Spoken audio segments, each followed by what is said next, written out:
Creator of all.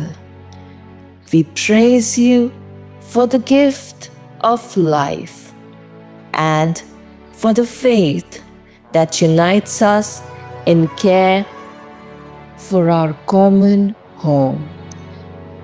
We confess how estranged we have become from one another, from our creation, and from our truest selves.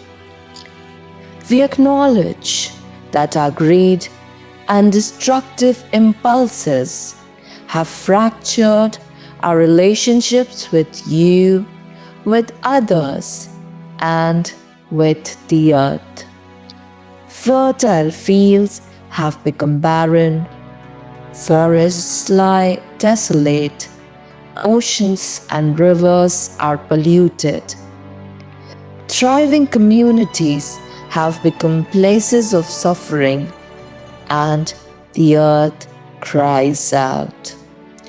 Beloved Christ, who spoke shalom to frightened hearts, stir us to compassionate action.